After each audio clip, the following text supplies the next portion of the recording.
श्रीराम राम रामेति रमे रामे मनोरमे सहस्रनाम तत्तुल्यं रामनाम वरानने समस्तजनकल्याणे निरतं करुणामयं नमामि चिन्मयं देवं सद्गुरुं ब्रह्मविद्वरम्। जय सिया राम जय जय सिया राम जय सिया राम जय जय सिया राम जय सिया राम जय जय सिया राम जय सिया राम जय जय सिया राम बोलो राम राम राम सीता राम राम राम राम सीता राम बोलो राम राम राम सीता राम राम राम राम सीता राम बोलो राम राम राम सीता राम राम राम राम सीता राम बोलो राम राम राम सीता राम राम राम सीता राम जय सिया राम जय जय सिया राम जय सिया राम जय जय सिया राम जय सिया राम जय जय सिया राम जय सिया राम जय जय सिया राम बोलो राम राम राम राजा राम राम राम राम राजा राम बोलो राम राम राम राजा राम राम राम राम राजा राम बोलो राम राम राम राजा राम राम राम राम राजा राम बोलो राम राम राम राजा राम राम राम राम राजा राम जय सिया राम जय जय सिया राम जय सिया राम जय जय सिया राम जय सिया राम जय जय सिया राम जय सिया राम जय जय सिया राम जय जय सिया राम जय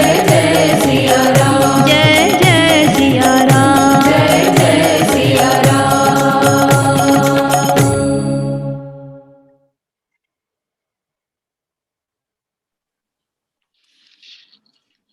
The SiyaRam Festival is our endeavor to bring together authors, scholars, life coaches, Vedantins, historians, and experts to engage in a lively conversation about SiyaRam, to answer questions we all may have had at some time in our lives. Did they exist? Did the Ramayana actually happen? Or is it folklore? Was Ramji's leadership style acceptable? Can he be my role model? Was the treatment of Sita ji correct? And also maybe even question the existence of an earlier Ram Mandir at the Janmabhoomi in Ayodhya. So these are some of the things that we will address in the course of these 9 days, and we look forward to having all of you with us in this journey on all days. Our Dharma believes in Vasudeva Kutumbakam, so a warm welcome to all of you from multiple geographies and time zones, including our very first speaker for the evening, Mr. Amish Tripathi, who joins us from London.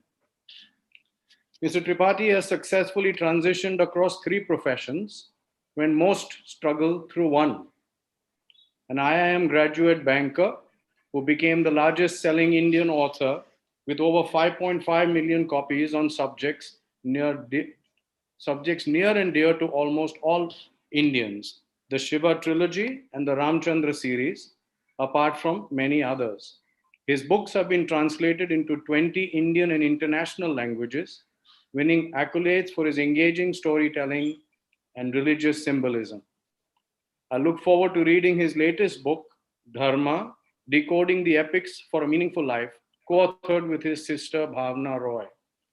He presently serves in his current role of a diplomat as the director of the Nehru Centre, London, at the behest of Government of India, a coveted post earlier held by the likes of Gopal Krishna Gandhi and Girish Karnad. In September 2020, not to be outdone, He announced he is turning producer with an adaptation of his new novel, Legend of Suhail Dev, the King Who Saved India, under the banner Immortal Studios. Welcome, Amish ji. I'm not entirely sure if we have our co-speaker for the evening, Dr. Sapna Sharma, She but will I will join still in proceed sometime. to... She will I'm sorry, join in Swamiji? sometime. She will join in Okay. sometime. So we can go ahead with the talk of Amish ji. Okay, And then so I think yes. we could do that. In that case, Mr. Amish Tripathi, may I invite you, or before that, I'm sorry, I err. At this time, I'd like to welcome two extremely dynamic Swamijis of Chinmaya Mission, Swami Mitranandji and Swami Swatmanandji. If there ever was a cool quotient index among Swamis, they would be at the top of the charts, trust me. Swami Mitranandji is a spiritual teacher at Chinmaya Mission, Chennai, and the former director of the All India Chinmaya Yuva Kendra, where he executed many national initiatives like Awakening Indians to India, Youth Empowerment Program, where he has trained upwards of 300 people to serve India, 300 youth to serve India, Transforming Indians to Transform India, a nationwide movement which is truly viral in its nature, touching many, many lives. And many other programs. He is also the mentor of the Chinmaya IAS to train young students to become IAS officers with the vision and Indic values. He also conceived and manifested Chinmaya Tarangini, which is a temple of Sri Matsar Narayana, an open-air sky temple on the seashore in Uthandi on the outskirts of Chennai. Truly, it is a beauty to behold. Swamiji has a mercurial ability to convey the profound Vedantic truth with appealing logic and clarity, which endears him to the youth. Swami Mitrananda is a highly sought after speaker in the corporate circles as well. He has delivered management related talks to various leading corporate houses in India like Titan, TVS, Larsen and Toubro, and many more. Pranam Swamiji, thank you for joining us and for all your support in helping us organize the SiyaRam festival. Swami Swatmananda, closer to home in Mumbai, oversees 8 centers of Mumbai with a keen eye on detail. He is what I call a natural teacher, never leaving anyone behind. Trust me, I know this.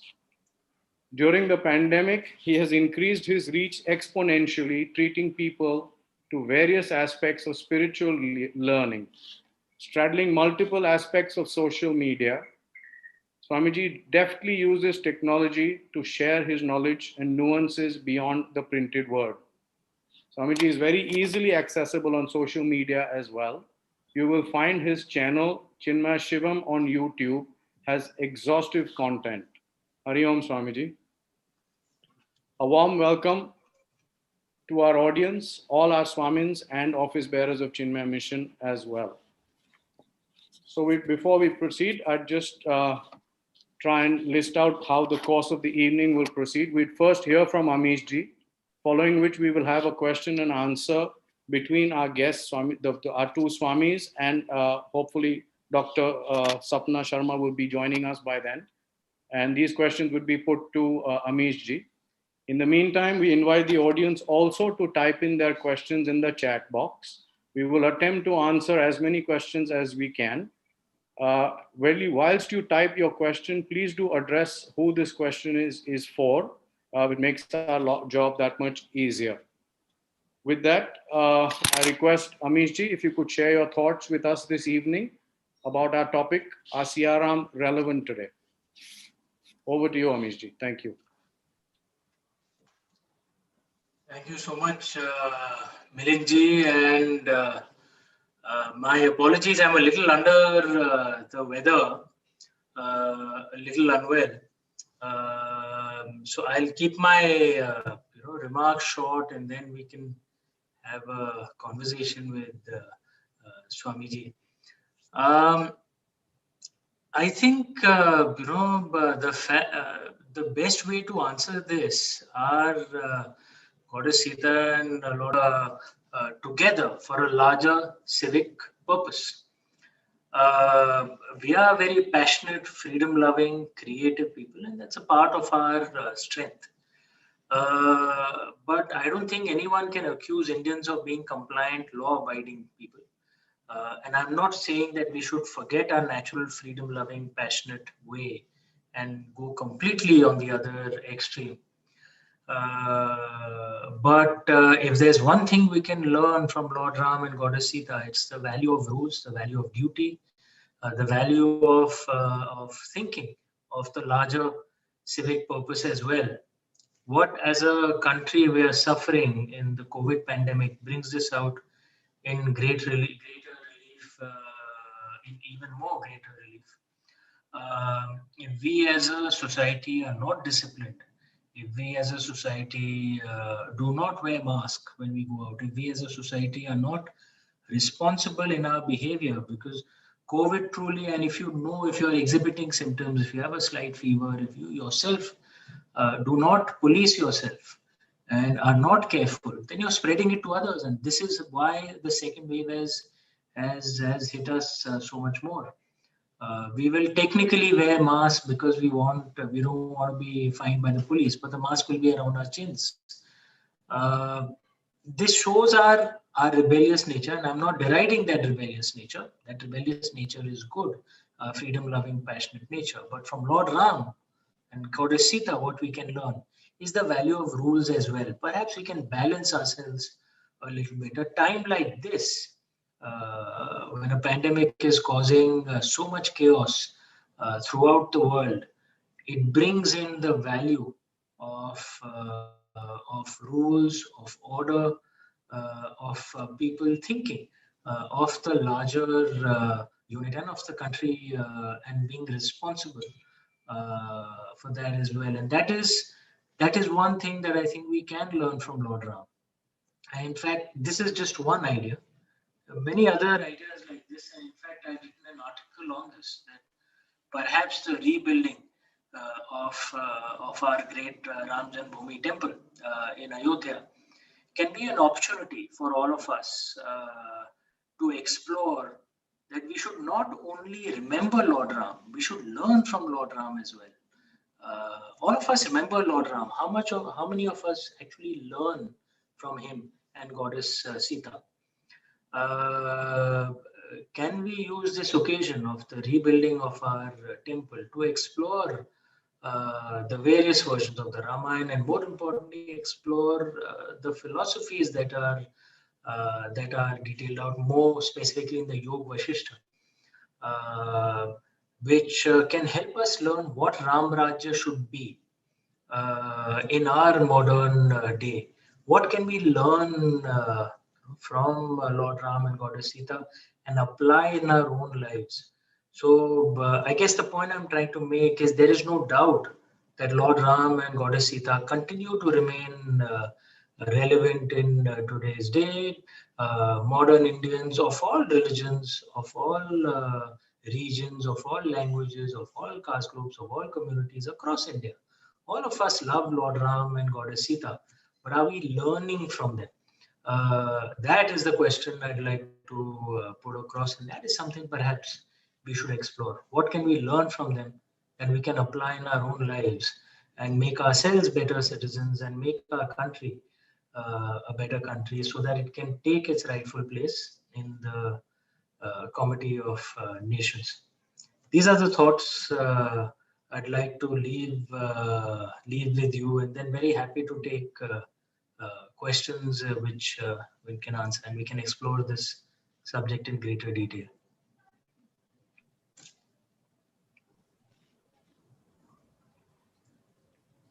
Swamiji, would you like to begin and pose some question to Amish ji?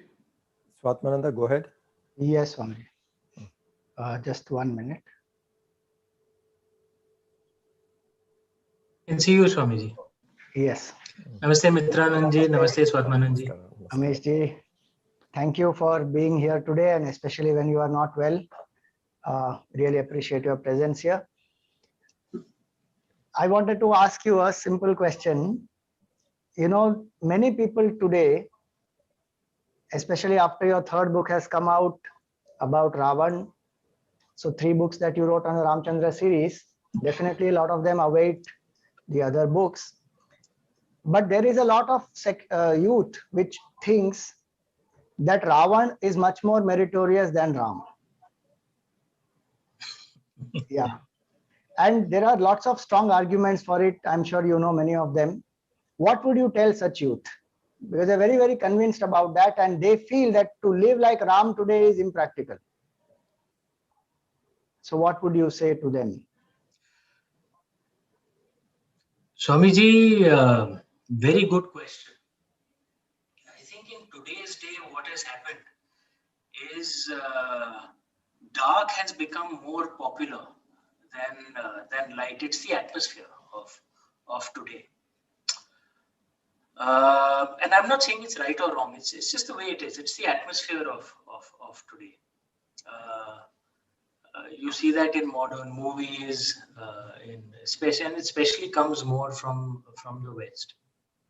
Having said that, the way our ancient culture was, we saw everything in shades of grey. Our ancestors were far more nuanced. They didn't see in simplistic white and black. We're all aware that even in various ancient versions of the Ramayana, Valmiki Ramayana, the Kamban Ramayana, which is the Tamil version, there was an instance when Lord Ram actually appreciated something in Ravan. He'd gone to Lanka, and Ravan appreciated something in Lord Ram as well.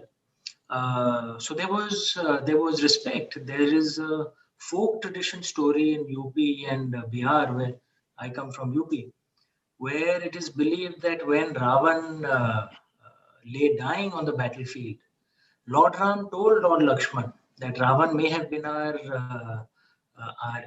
opponent, but there is no denying that he was blessed by Goddess Saraswati. He was a Vidwan. He had knowledge. And and he told Lord Lakshman that you should go and learn from Ravan. And he told Lord Lakshman that since you will be learning from Ravan, you will treat him with respect. So it shows Lord Ram's character, that there is respect for everyone. Now, there is a nuanced way of looking at it, that Ravan was not the pure demented demon that we see him today. He had strengths too. He had knowledge. He was a very devout Shiv Bhakt. I'm a Shaivite. We all know, we would have heard of the Tanda Stotra, which Shaivites to this day we chant regularly. That was actually. That does not mean that Raman did not have faults. That was very clear. There's a reason why even Lord Shiva punished Ravan. And Ravan shows the faults of massive ego, the faults of no control over his desires. It is forgotten that Ravan had actually attempted to rape the Apsara Rama. This has been mentioned in various versions. So he had done many crimes. That's not to take away from his strengths, but he had done crimes as well. And I think the key thing to learn from the difference between Lord Ram and Ravan is that the more Lord Ram suffered, the more noble he became. Whereas Ravan, the more he suffered, the more angry he became. His attitude was, the world has tortured me, so I will burn the entire world down. Whereas Lord Ram's attitude was, the more I suffer, the more noble I will be to everyone else. And one of the things our ancestors tell us is life is not always about what happens to you. It is more about how you react to what happens to you. And that is something to learn from Lord Ram, that all of us will suffer grief. None of us can be free of it. But if we react to grief with anger, as Ravan did, we will only make our life worse. But if we react to grief with nobility, with grace, as Lord Ram did, we can make our life better. And more importantly, we can help the world. Thank you, Amishji. Swamiji, you want to ask anything? Yeah. Amit ji, namaskar. Nice listening to you. What I understand from Ramayana is where there are seemingly contradiction, like Rama shooting Vali from behind a tree. There are seemingly contradictions, and a person like Valmiki, who is the ideal for a transformation, from a dacoit, one who has transformed, who has seen the truth, when he portrays Ram, and the seemingly contradicting areas, when we look into it deeply, we understand how dharmic they are. Okay, wherever there is, whether it is Vali or any other incident where Ram is picked up as a contradiction, if we can penetrate that area through the eyes of Dharma, we see Dharma. I would like you to give some insights how to do this, how to see the right aspect, what is seemingly looking wrong. Swamiji, very, very good question. And, Swamiji, my grandfather was actually a Pandit in Kashi. Much of what I know, one has learned from the family. Our education system teaches nothing of our culture. We have to learn more, from our family. One of the interesting things he told me on the way to approach Ramayana, he said that you have to translate the word Ram. You know this obviously, it's for the benefit of the others. You translate the word Ramayana itself. What does it mean? Ram, of course, we know the name of Lord Ram. When you add Yana to it, what does it mean? And he said Ramayana means the travels of Ram, the journey of Ram. And then he told me that what is the one reason for which Lord Ram is most famous across not just India, but across the world. So many South Asian countries, also Southeast Asian countries, believe in the Ramayana. So many across the world, indeed. And it said what he is most known for to this day is Ram Rajya, the rule of Ram. Right?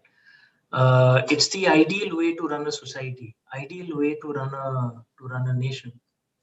To this day, when Mahatma Gandhi was driving the independence movement of India, the thing which united all of us is we need to be free because we want to revive Ram Rajya. We want to have the rule of Ram, the ideal way a state should be done. And then he said a very interesting point, that not just the Valmiki Ramayana, explore all the various versions of the Ramayana, the Ramcharitmanas, Kamba Ramayana. How much is dedicated to Ram Rajya itself in explaining Ram Rajya? Unlike in Mahabharata, where there is the Shanti Parva, there is so many parts where we discuss what ideal governance should be. In the Ramayana, Ram Rajya itself is not discussed as much. The philosophies of Ram Rajya come more in the Yog Vashishta, which is a separate text, as you know, or discussed in various different other texts, not in the Ramayana itself. So the insight he had given is the way we have to approach Ramayana is what is the journey that made Ram into Lord Ram. That is what we have to learn in the Ramayana. That all the challenges that he went through, what he learned from every incident, the suffering that he went through. One of the things our ancestors used to say, that there's a value to suffering. There's a value to grief because it makes you a better person. Sona tab ke hi kundan banta hai. It's only through the fire that that gold can be purified.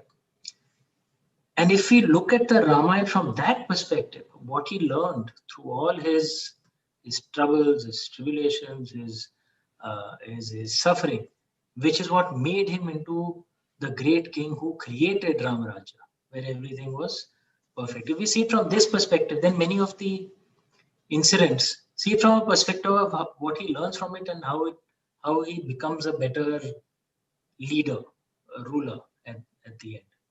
I think that's the way to look at it. Every incident can be seen from that perspective, rather than looking at just that incident itself.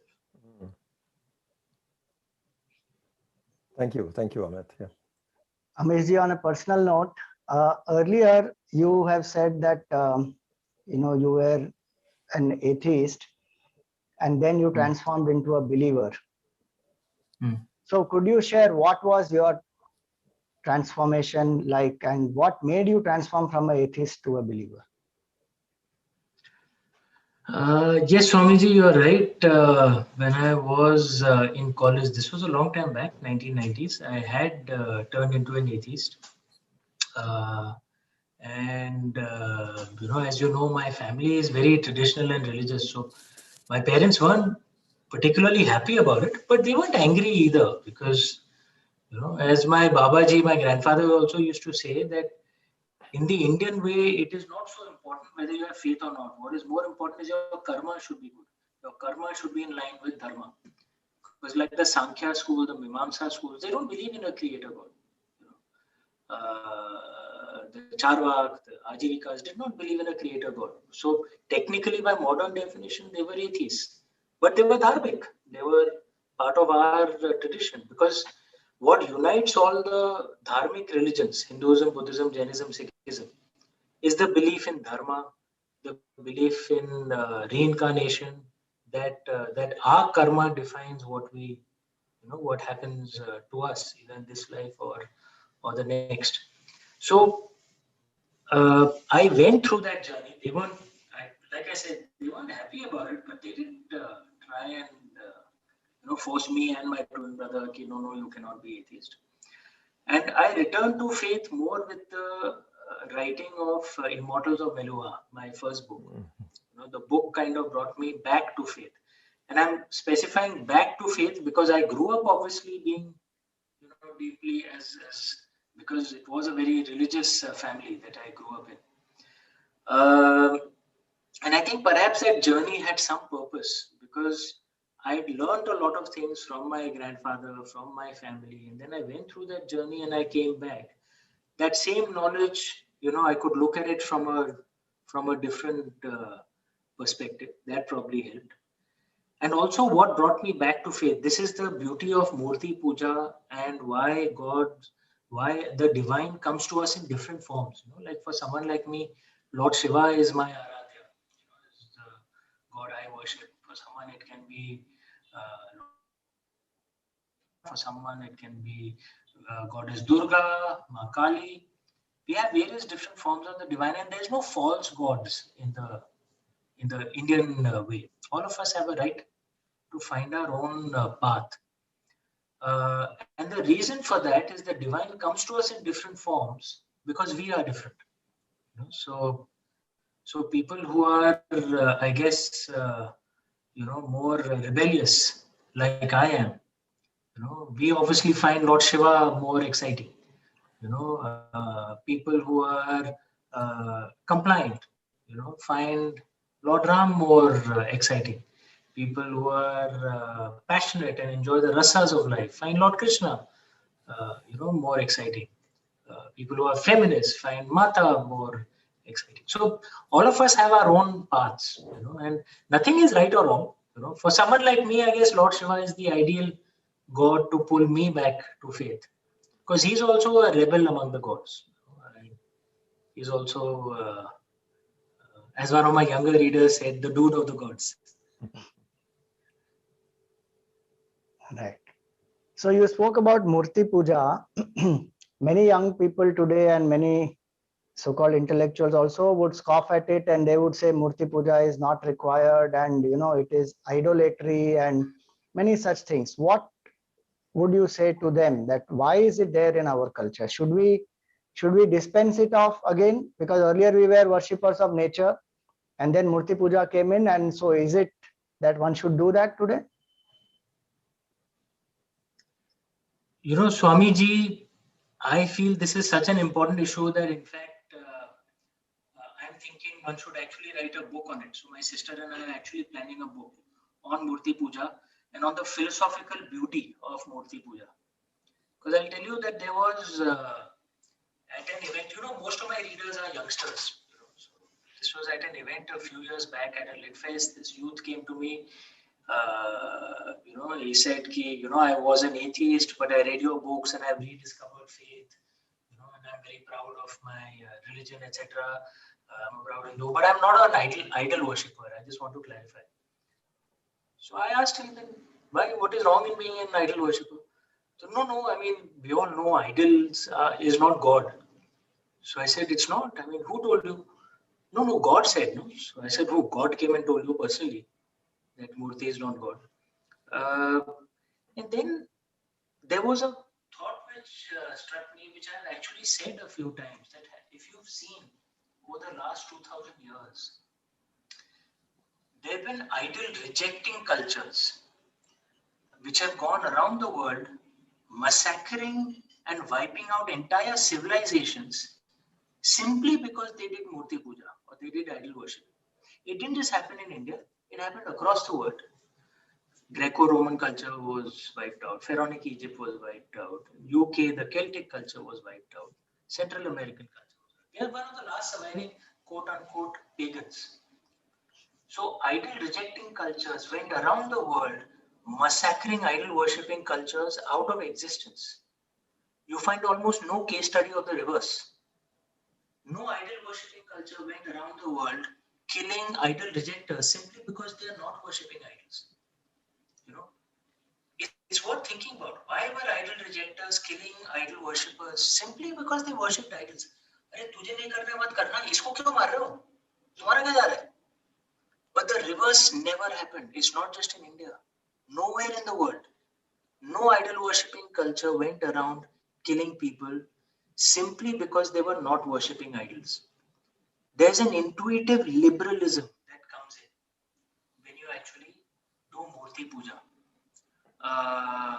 Why does that happen?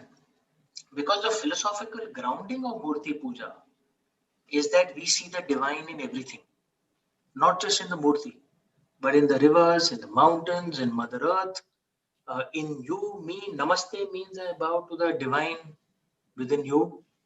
We see the divine in everything. And so we therefore become intuitively liberal. This is just at a base level, but then it has to, we have to explain it a lot more, which is why I want to bring a book out to explain the philosophical beauty of Murti Puja. Again, I'm not judging those who reject idol worship. Your choice, mat kariye. Okay. But I will certainly state, you have no right to judge us who worship idols. In fact, if history has borne witness that Murti Pujaks or idol worshippers have usually been far more liberal. Thank you, Amiji. We look forward for your book, and especially young minds, as you said, do get very inspired reading your book. So I'm sure it would have a great impact on them. Milinji, you must have had any questions which have come from the audience. Would you like to? I know Amish ji is on a clock and he has another prior commitment, but I have a couple interesting ones, if I may. Little different from what we've spoken so far. One is when you set out to write these books, it's not a small canvas. It's not a recent canvas. It's a very broad canvas that goes back thousands of years. So what actually is your thought process when you try and collate all this information and make it into a very readable, interesting story? Continuing with that, there's another question which I will join in and ask you for that. It's from Radhika ji. It says the trilogy is written as a fiction rather than itihas. And here it gets interesting. So my 10-year-old once told me that maybe Ramayana is a book like Harry Potter, written by a great author. So how do parents of this generation tell children it is history and not just another storybook? How can authors help in bringing it out as history? Two things. So the first part of the question, how the knowledge that that just good fortune of birth that I learned so much from my family, how it gets converted into story and the philosophies, that's just the blessings of Lord Shiva. I make it very clear. I am not the creator. I'm just a lucky recipient of his blessings. And I always tell everyone that if I can write, anyone can write. So please read as much as you can on our culture and speak of it, spread our culture through stories. In terms of the point that you made that, that it could have been Harry Potter, look, one of the things again our ancestors used to say that the only truth that we can be sure of is this moment. The past essentially resides in memory, and the future is just what we are dreaming. So if this is the only moment that we can be sure of, and everything else essentially is an exploration into what could have been, and you try and learn from it. So you can be sure of facts, right? How that converts into a story is only what we can remember, right? So, for example, there are specific eclipses, movements of the stars that are described in the Valmiki Ramayana, in the birth of Lord Ram. This can be checked against data to show what date that would have been. That is a fact. How that converts into, how various different facts convert into a story, that again is obviously defined by the observer bias. So, for example, we are having one event right now. How this event will be remembered by various different people will be different depending on their own observer bias. So no one can be sure of what the truth is. No one can be sure of the one truth. The only one who can be sure of the one truth is the divine himself. In my conception, Lord Shiva can be aware of the one truth. We can only know our truth. I can know my truth. You can know your truth. So perhaps what we can tell the child is that there are facts in the Ramayana that are there. But perhaps the best way to see the Ramayana is to see what you can learn from it and what you can apply in your own life today. If this culture is the only pre-Bronze Age culture that has remained alive for 5,000 years through so many invaders, violent invasions, intellectual invasions, and we're still around, there has to be some value in it. Explore it and try and learn that value for yourself. Perhaps that's the best answer to give, rather than getting caught into an argument on this is the true story, this is the untrue story, because who can be sure? We can only be sure of facts. We cannot be sure of how those facts connect together into a story. If I may, thank you. If I may, you mentioned Ram Rajya. Related to that, there was a question. While Sri Ram is seen as the epitome of duty, how do we explain the seeming aberration of Sri Ram when it comes to his duty towards his wife Sita Mata after his coronation in Ayodhya? At some level, did he sacrifice his relationship with his wife for the kingdom? And trust me, there are lots of questions related to his relationship with Sita Ma, and I think probably for another day. But we appreciate your thoughts on this question. No, very, very good question. I think perhaps the best way to answer this is, in Vedic Sanskrit, which was the language of our ancestors, there is no translation for the English word judgment. Judgment, where someone says you are right, you are wrong. There was no translation for that word.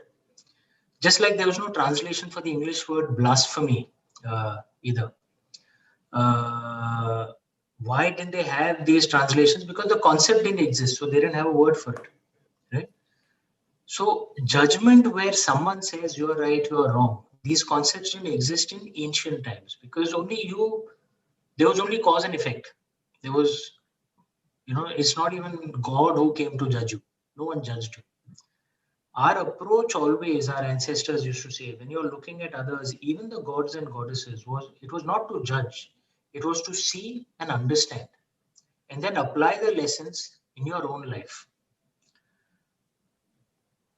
If you see it from that perspective, even our gods and goddesses, the perspective the thought was that you look at them and learn lessons from them.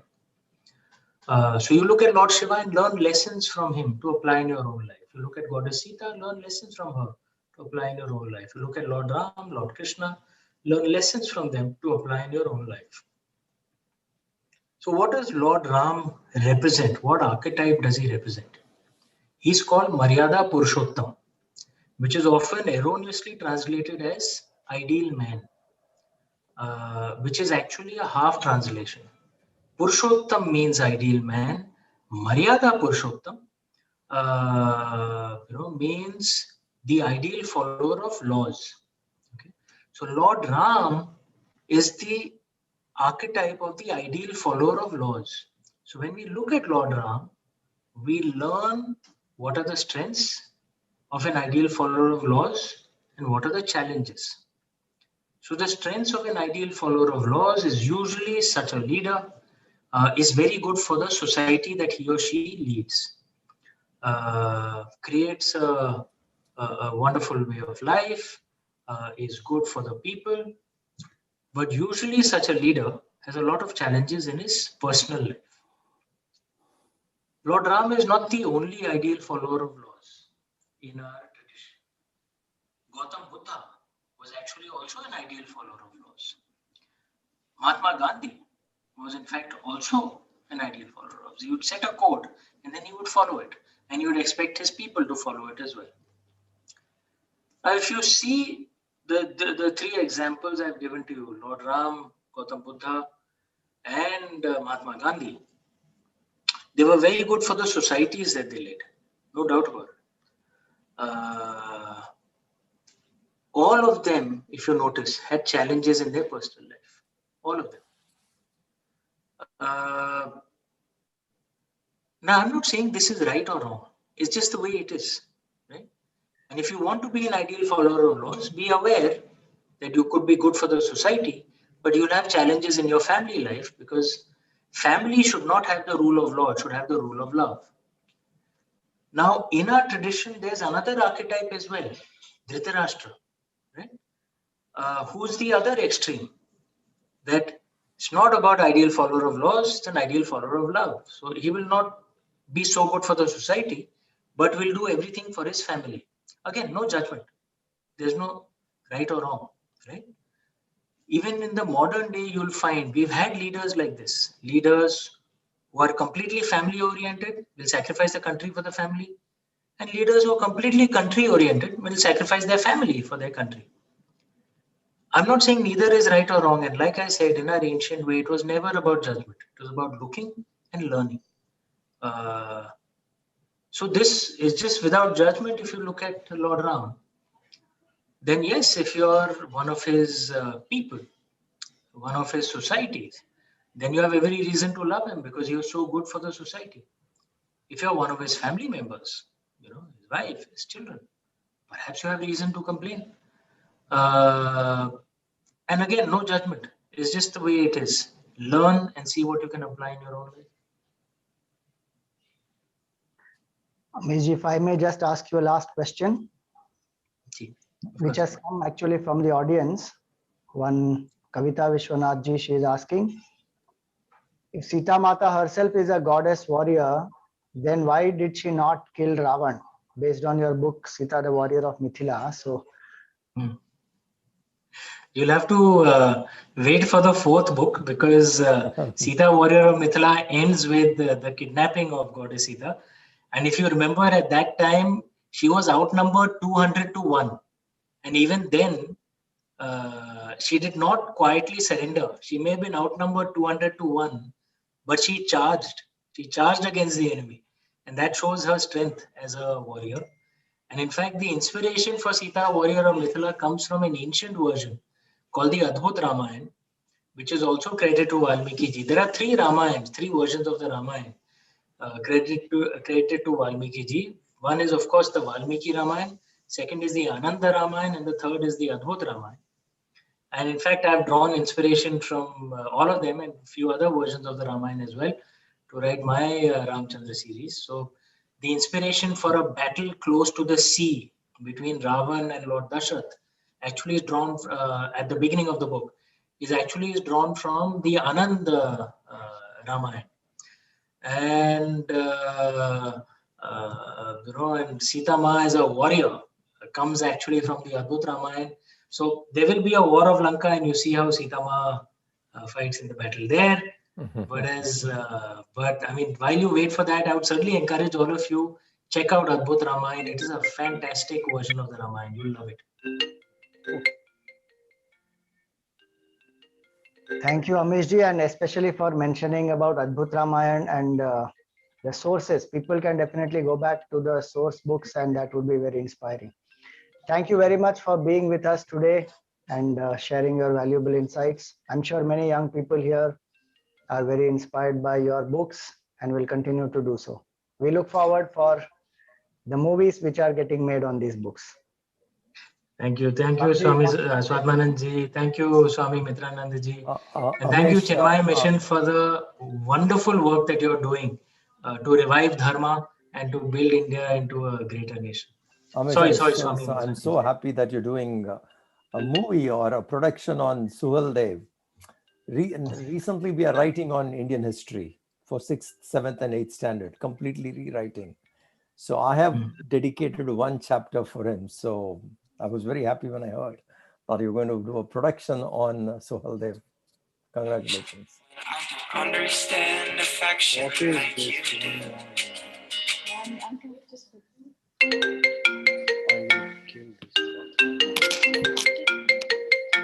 Is it declined? No, why is that now?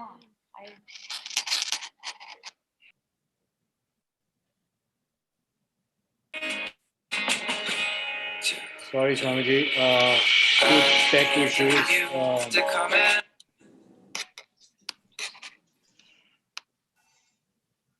Give me one moment. My apologies. So I will take your leave. Thank you. Thank you so much.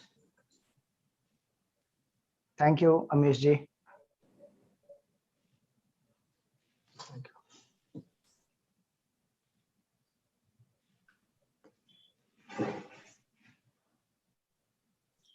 Namaste, Swamiji. I have joined Dr. Sapna Sharma. Yes, welcome, Sapna ji. Thank you. Very glad you are here. Turn off the volume now. Just 1 minute. Apologies, Swamiji. A few tech issues on my end. Yes, please continue, Milind ji. Yes. I hope. Yeah, we can continue. I'm sorry. Happy to see Dr. Sapna Sharma join us. If I may, with your permission, a little introduction about our second speaker. Dr. Sharma is an acclaimed motivational speaker and internationally certified life reinvention coach, a sought-after spiritual counselor guiding people through relationships, stress, and addiction issues. Sapna ji offers her expertise on parenting and relationship issues, enhancing intrapersonal relationships. This is something I can definitely use even with my grown-up daughter. She has a long-standing experience as a lead trainer for educational institutes and corporates skilled in designing customized personal training workshops.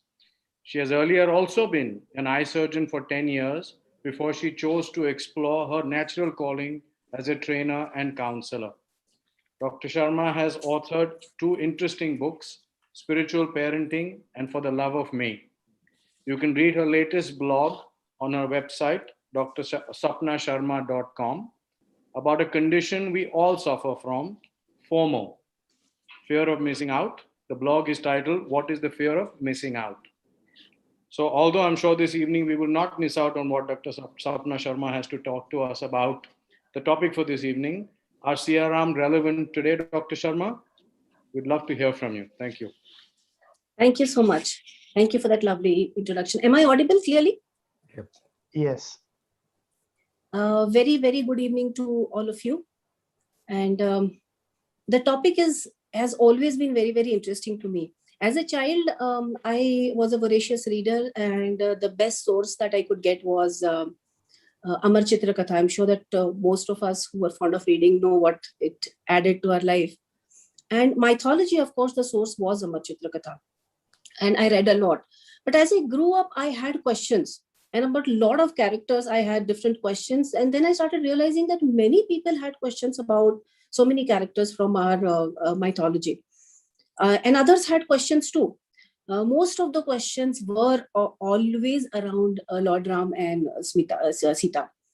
And I perceived with my question, but I realized that the forms of answers kept on changing, and eventually the questions themselves changed. Then I started thinking on different lines that, what does all this mean to us? The typical questions whenever I discussed was with others was, one of the most typical question was that, was Lord Ram fair to Sita? That is one question, I guess, which that everyone perceived that Sita was the persecuted one and the one who was always wrong. But there were also questions, is this all real or is this all just fiction? I really don't know an answer to that yet. But then something else happened. As I started thinking more, and I watched more movies, and my daughters were growing up, so I was watching more contemporary movies. And I had this very interesting phenomenon. So many times I would realize that many parents would absolutely shun the new age movies, which showed a lot of live-in relationships and frequent changing of partners. And they would say, bakwas picture mein kuch bhi dikhate hain. But with my experiences, I started realizing that 90% of the movies are always showing what is contemporary in the society. And then I thought that those stories, those mythological stories, definitely did arise from something which was contemporary at that time. And it definitely had some meaning. Maybe not in that form, grand form which was shown to us, but definitely there is something which is true, which is very real to us. Now the young and the rebellious, whenever we try to tell them or share our stories with them from the mythology, they would always ask the same question that we are here to discuss today, that, how do you say that this is real, and how do you say that it even makes any sense? Someone is flying over here and someone is like the monkeys are fighting and there's a floating bridge, and what all you talk, and how is it relevant? And then they would also, the young and the rebellious, they ask that, how is it even relevant to us? Because this is a fast age. They just want to move ahead. They don't want to listen to anything which is not relevant to them.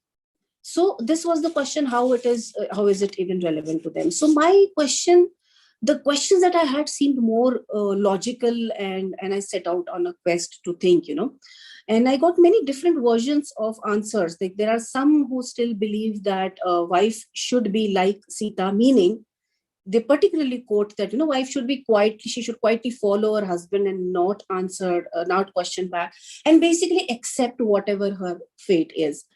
Somewhere I also read that women face the same challenges that Sita had faced.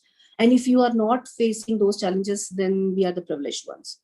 But most interestingly, there's something which I had written down to share. There's a news article on News 18, which asks, can Ramayana Sita be the next feminist icon in India? Well, I actually did not go beyond that title, because one is, why do we all need to become like an icon? Why can't we just be ourselves? And the second thing, this word feminist, don't even get me started. What I was sharing is, this is what the different versions are, how people are thinking and looking. But then I came across this amazing book, and I guess it's one of the finest read book that I have read. And this is called as The Girl Who Chose. For those who have not read, and can you see this? This is the book. I especially took it out so that I can share with you. It's a kind of a picture book, and it's almost like written for the kids. But each page is amazingly valuable for each one of us. And if we really want to give anything to our children today, this is the book that we should be giving them. So I think that this book gave me the answers, and this is what I would like to share with my daughters.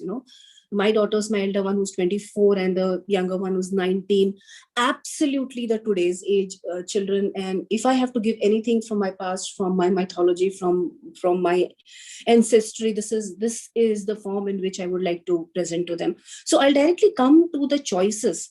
This book says that Sita made 5 choices. She made choices. Please listen to this.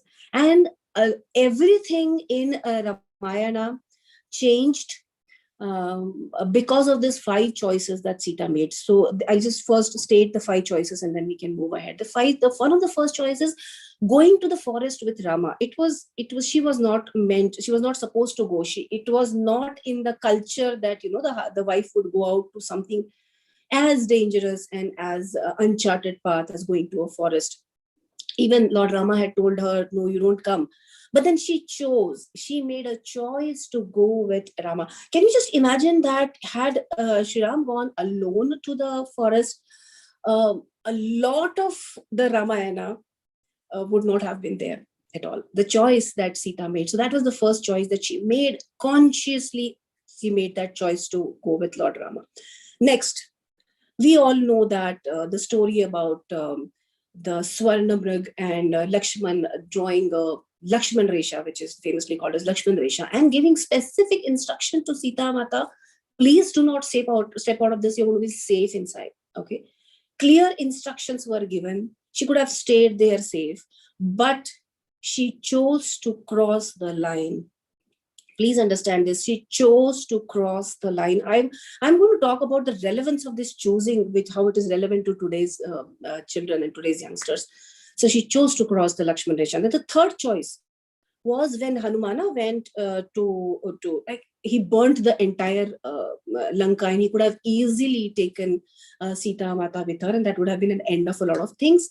And he offered to, but Sita said, I am not going back.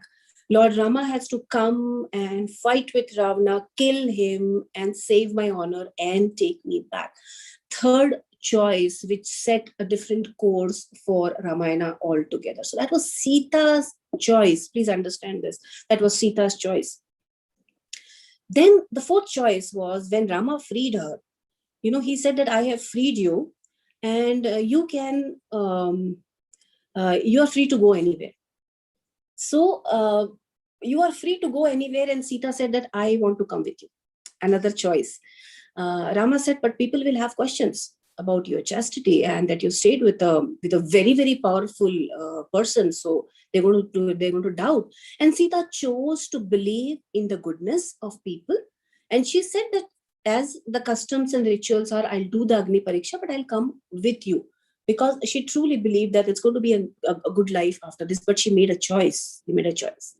And the fifth choice, finally, when things seemed to be better, she had brought up her children, and she could tell Lord Rama that this is how the things are. She chose to again disappear from the earth, inside the earth.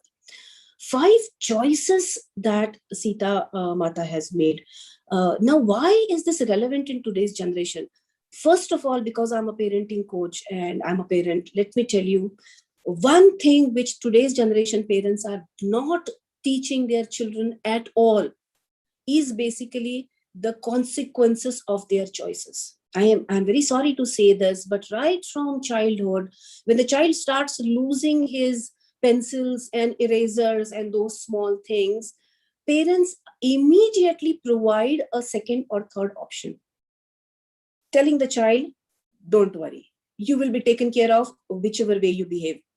Child grows up a little and he's late in getting up or getting ready for the school.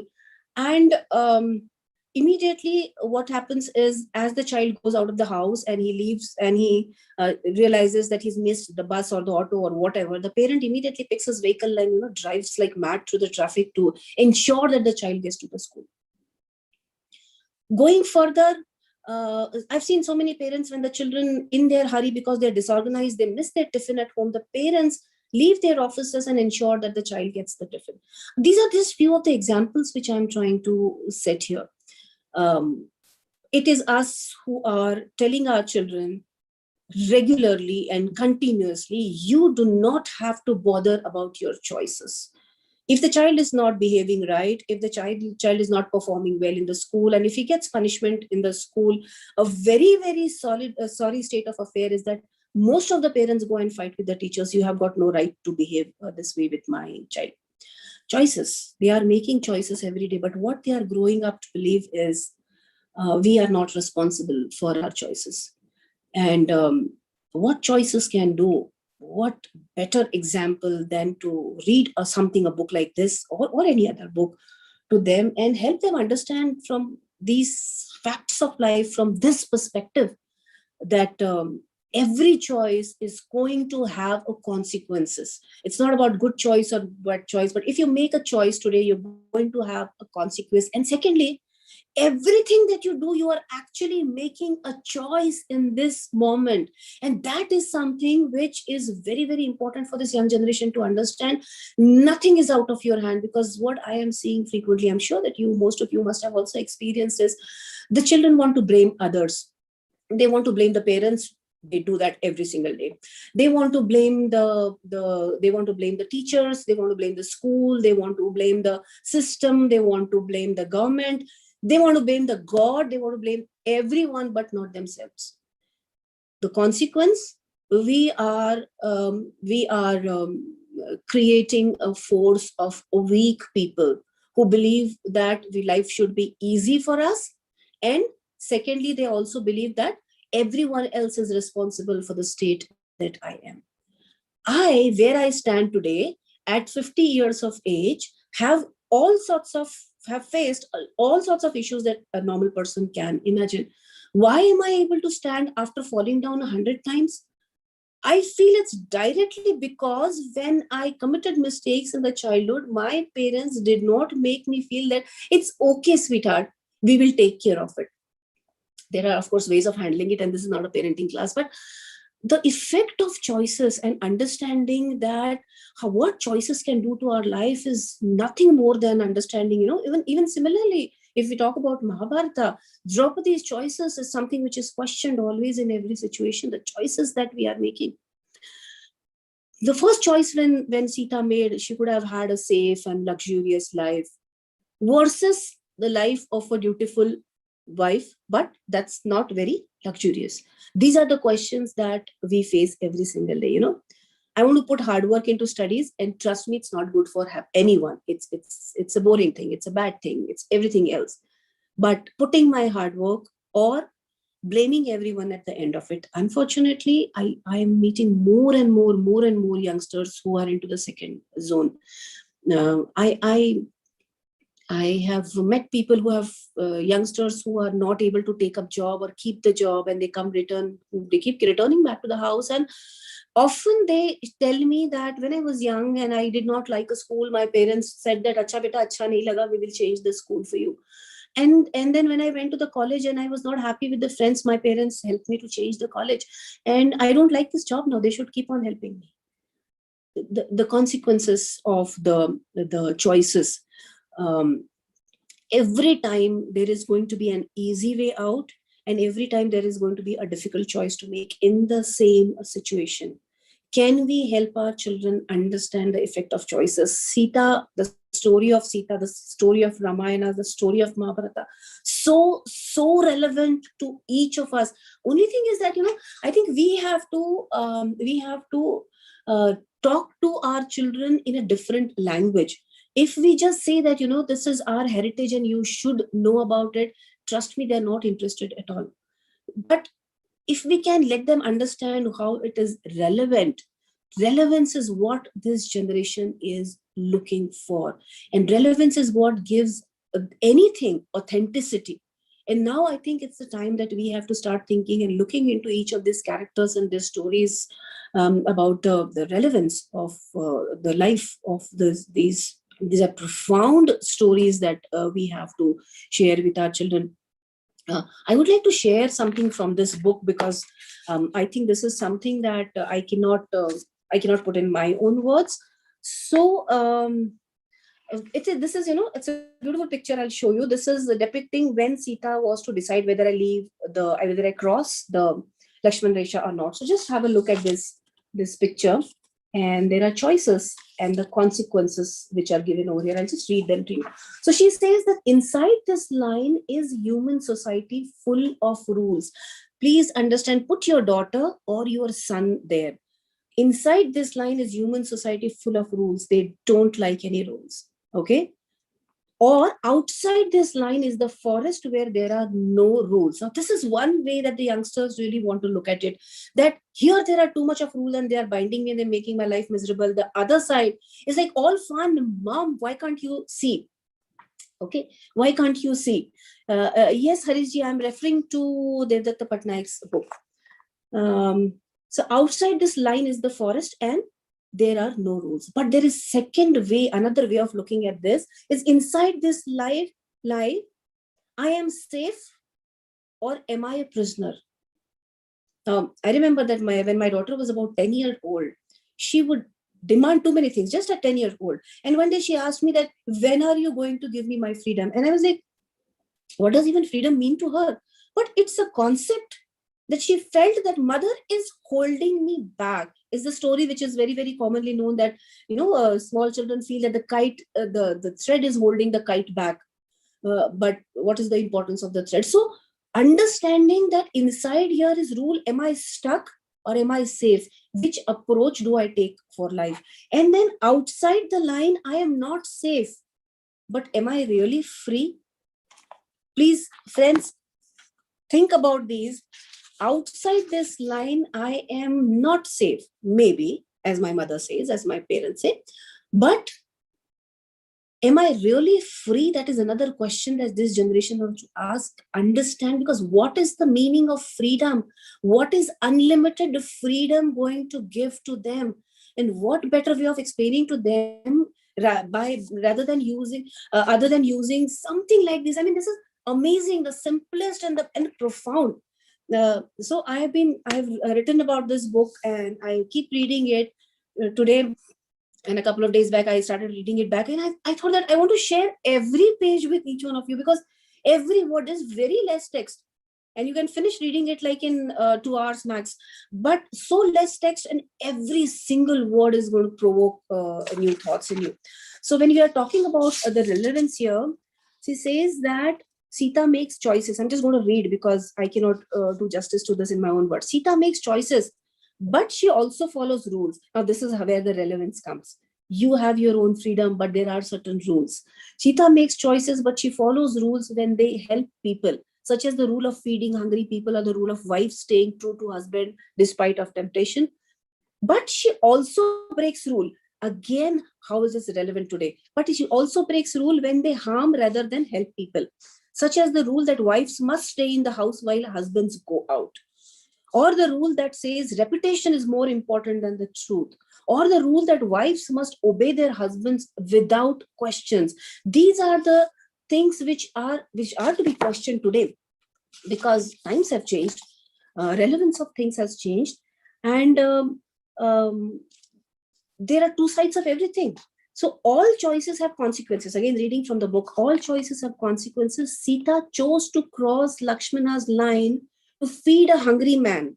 Okay, so she crossed it to help someone and ended up being kidnapped. So there are consequences which may not be very easily visible, like when we tell our children don't stay out for late, or don't wear certain kind of clothes, or don't hang out with certain kind of people. They are not able to visualize, but this is such a lovely example. Should she have followed the rules and stayed within the line? The Ramayana thus shows that it is not easy to choose. This is another thing I think that we need to really, really teach our children. It's not easy to choose. But that's why it is important that you think, start developing a thinking process that shows that it is not easy to choose, just as it can be very difficult to follow the rules. Both the things are very, very difficult. And Ramayana is even, in fact, Mahabharata also is full of anecdotes and very, very interesting stories that can help our children, think, weigh their options, and understand where they have to stop and not just follow their heart, or not just follow what appears to be simple, and where they have to think. And then this is the topping of the cake. As a reader, you will find Ravana, Rama, Sita inside you. You will also find Ravana, Rama, and Sita around you. Make your choice. Help others as humans can do. But when you are helping others, what are the lines you are drawing for yourself. I feel that this generation believes that they are entitled to all the facilities from their parents and the government, and they do not have any roles and responsibilities. If our children are not, if we can start them on this thinking process at a very, very early age, I guess all they have to learn is that, they have choices. In every situation, they do have choices, number one. Number two, all the choices will have consequences. Good, bad, we don't know, because consequences are for the future. We can't see today. But maybe we can look around us, like Sita could have looked at the forest, that this is not a safe place. In her own house, in her own palace, she could have fed as many people as possible. But this was a jungle. A very learned person called Lakshmana had told her not to cross that line. So it's not that every time you have to break the rules, but it's not that every time you don't break the rules, but what are the times? So friends, I have, my experience has been with the younger generation is one more very important experience is that they are behaving like they want as much of freedom to do anything that comes to their mind. But when there are consequences, they are not ready to take up the responsibilities of the consequences. And somehow we are responsible, because in the young age, when the consequences are not so bad, so threatening, that's the time when we can let them choose and let them make their mistakes and let them feel the consequences. If they get up late for the school, or tell them that we are not going to drop them to the school if they get up late, and follow it through. Just imagine what harm can be done if a 5th standard student doesn't go for school for a week. Nothing matters, but perhaps he will learn the lesson for the rest of the life. I'm talking so confidently because I have done that with my daughters, and trust me, even when they were grown up, they would have left the house just 5 minutes when they would have got up just 5 minutes for the time to leave, but I never had to force them. This is one small example that I'm giving you. And I find that our mythology is very, very rich. Sita as a character and Draupadi as a character, I feel that they just understanding their life can teach us so many things. The same questions are being asked about Draupadi also. She had choices at every stage, and Sita had choices at every stage. Our choices may not always be right, but how to weigh the option, I think the best way is to help them understand through our mythology. I feel Sita is relevant, Ram is relevant, Ravana is relevant, and everyone, every character, Vibhishana you talk about, is relevant. Every single person is relevant, that it is there. They're not just stories. When we talk to our children, we can bring them to life. And, not just tell them that Ramayana padna chahiye, Mahabharata padna chahiye. I know my entire Ramayana and Mahabharata from Amar Chitra Katha. And trust me, I've never read those big books. But whenever I hear any story anywhere, I know it. Even a very remote story out of these epics, and I know it. And I remember the pictures I saw in those Amar Chitra Katha books, and they're still available. Amar Chitra Katha in hordes is available on Amazon. As many packs you can buy and get your children to read them. I guess. So one more thing, I'll make a point, and then I guess I'm really not aware of the time, but we can then go to the questions if there are any. The point that I wanted to make was, sorry, it just skipped my mind. So we were talking about the relevance, and okay, it just skipped my mind. Something very important had come to my mind, and this is what happens when you are really enamored by the topic. The more I read, I have read a different version on Ravana, and it's an amazing book that can fill me up with lot of respect for Ravana. And when I read this book on Ravana, that the first thing that came to my mind, friends, I think this is what we can convey to our children, is the first thing that came to my mind is, so someone is giving us someone is giving us a lot of information.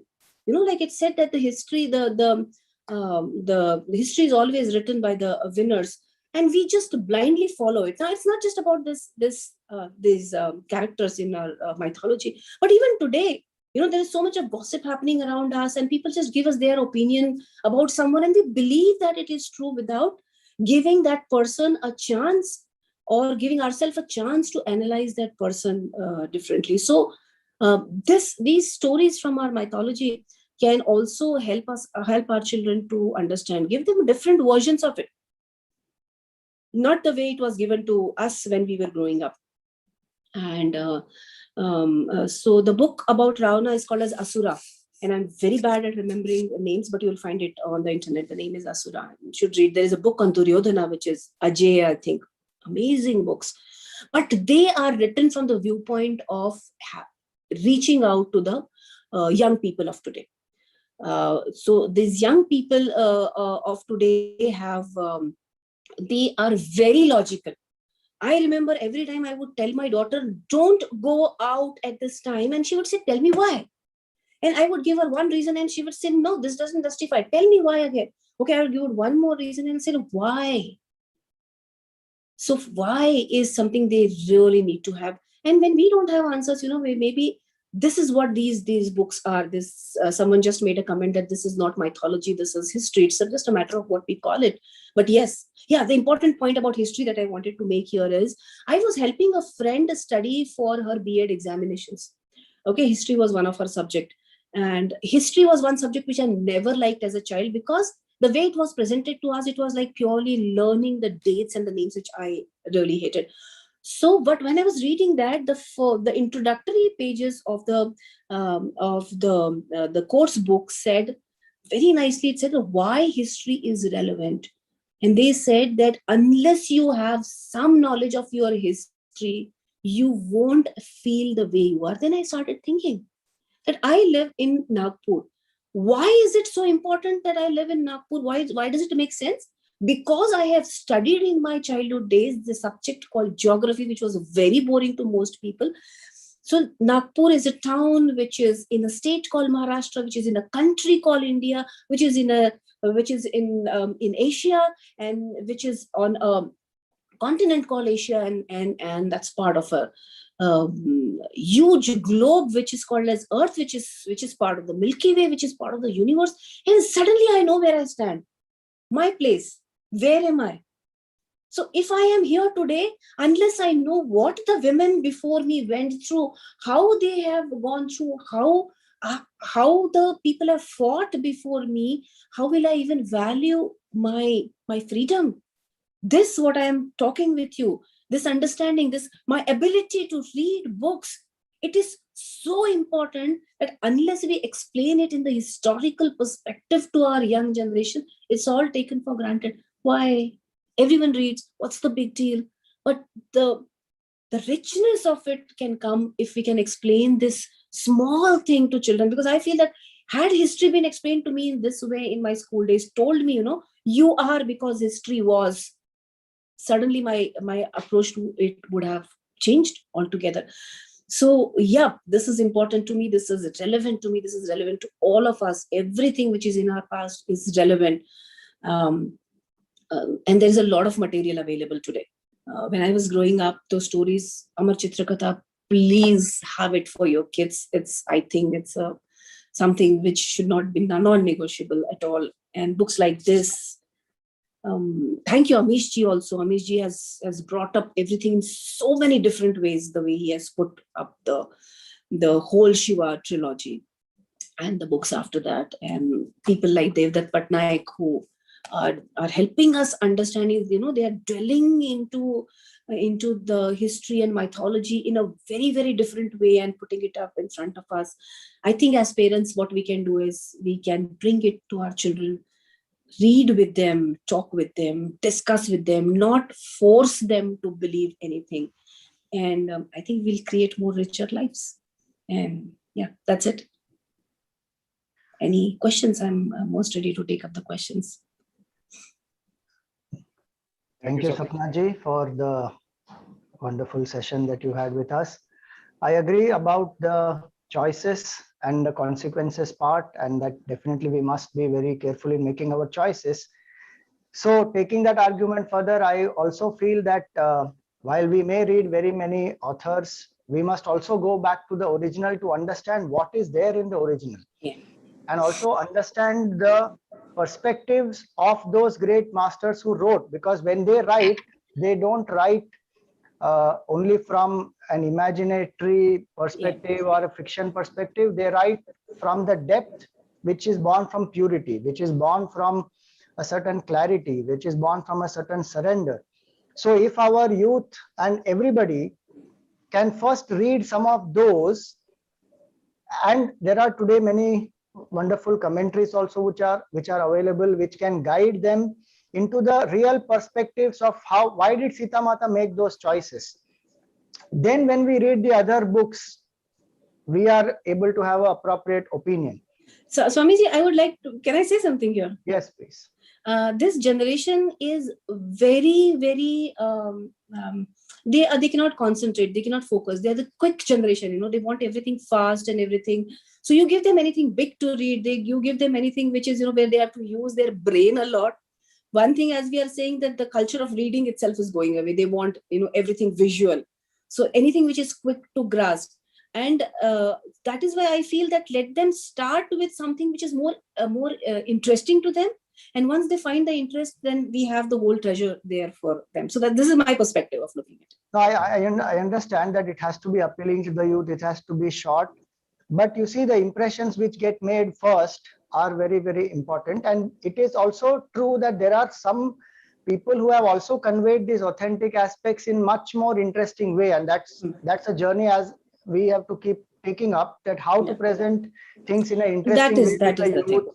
Precisely. And in an authentic way, because sometimes when authenticity is lost, integrity is lost, then we really get into a very different space. After that, to change the thinking becomes very difficult. So that's just my 2 bits on it. Mitranandji, Swamiji, would you like to please ask anything? Share Sapna ji, Hari Om, after a long time. Namaskar. Yes, it's lovely to see you. Yeah.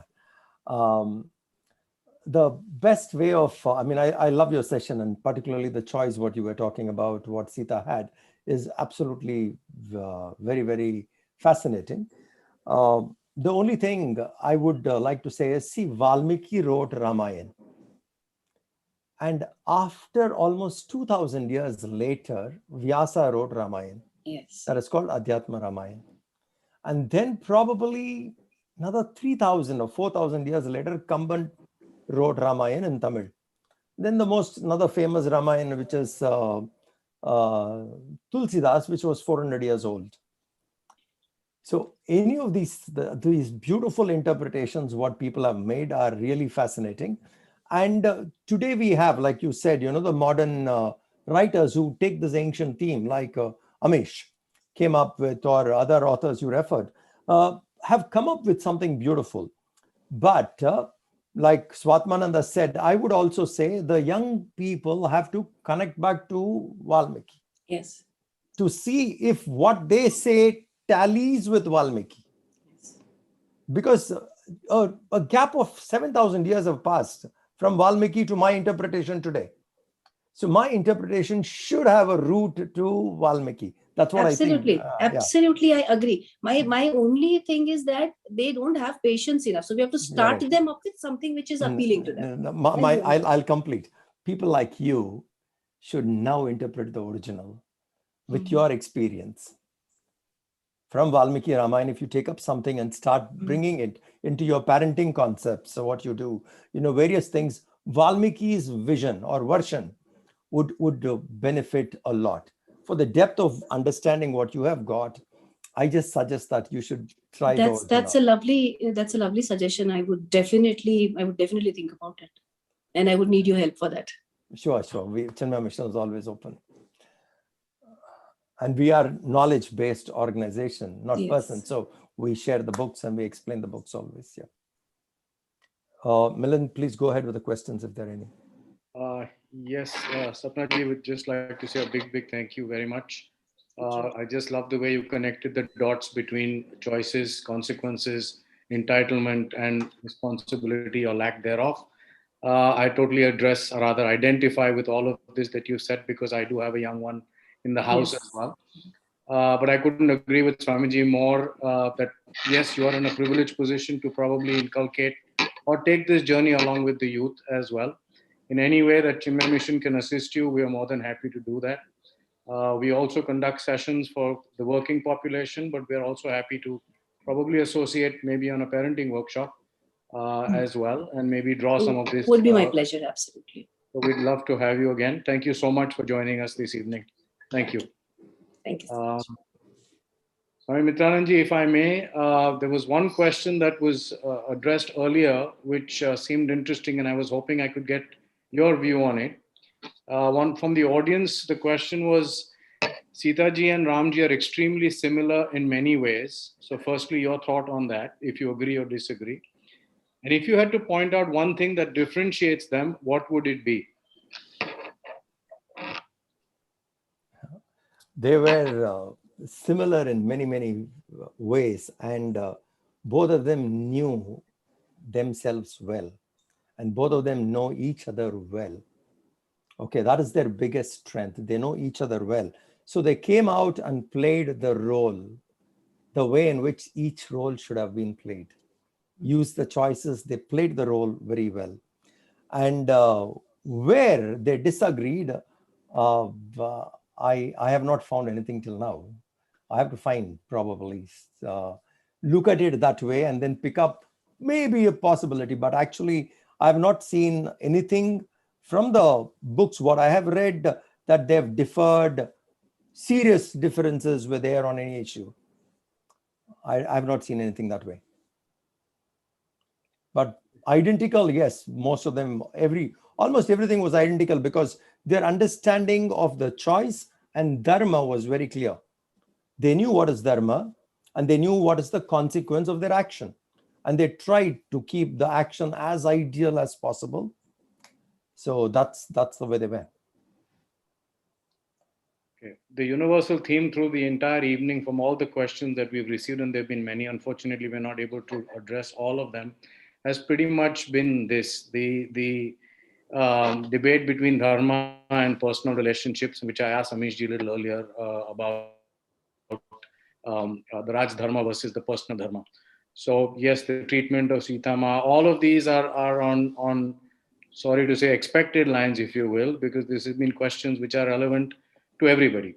But I think we're almost close to concluding a very wonderful session, our first session on this journey. Thank you very much for everybody for being here. I'd go over to Swatmananji for any closing comments, and then I have some announcements to make. Swamiji, over to you. I'm also done. You can go ahead. Okay. So if I may, a couple announcements, and then we will close with a closing prayer. So please bear with me. Tomorrow morning, actually, the satsang is a very interesting one. It's in Hindi. It's a very special satsang with Swami Govind Dev Giriji on Ram Nam Mahima and Japa, which is from 11 a.m. to 12:30 p.m. And I'm sure you will be getting a separate Zoom link for that. It will be followed by a guided japa of Sri Ram by Pujya Gurudev Swami Chinmayananda himself. Swami Govind Dev Giriji is a very senior saint and also the treasurer of the Sri Ram Janmabhoomi Tirtha Kshetra Trust. I'm sure you wouldn't want to miss this opportunity, so please do log in tomorrow morning at 11 a.m.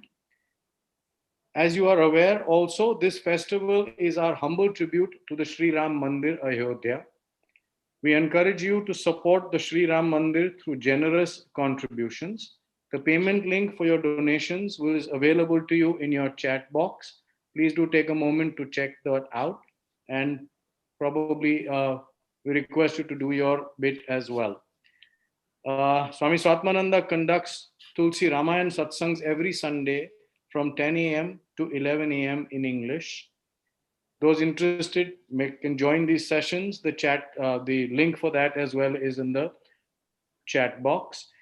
If I could request Vineet, maybe we could flash all three again. Firstly, the morning satsang with Swami Govind Dev Giriji, followed by the Ram Mandir support slide, and finally Swamiji's Tulsi Ramayana class. If you could share the screen again for all three of them, please.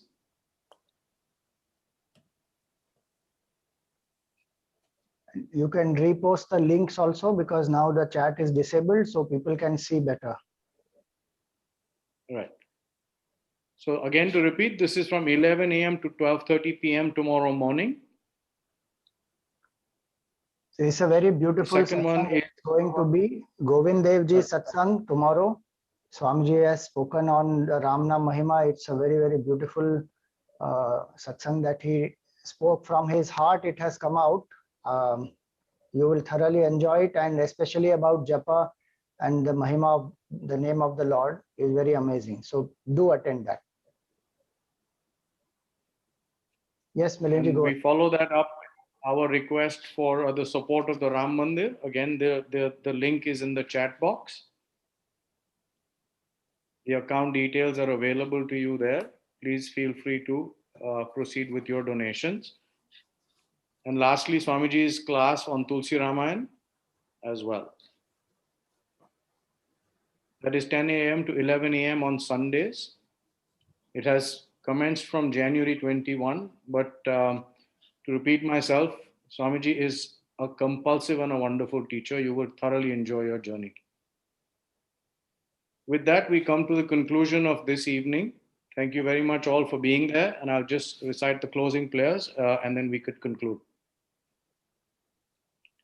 Om Purnamada Purnamidam Purnat Purnamudachyate Purnasya Purnamadaya Purnameva Vashishyate.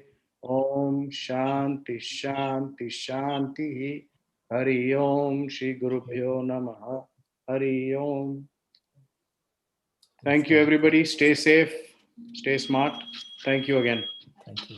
Thank you. Hari Om. Namaskar.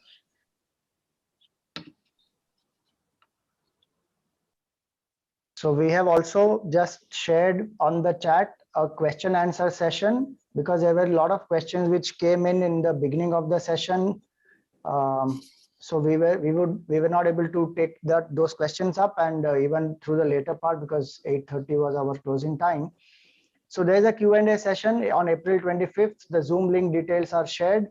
You can please save them and join. It would be on the Sunday, and any questions which are pending, we could handle them at that time. Thank you very much. Thank you. Thank you, Sapna ji.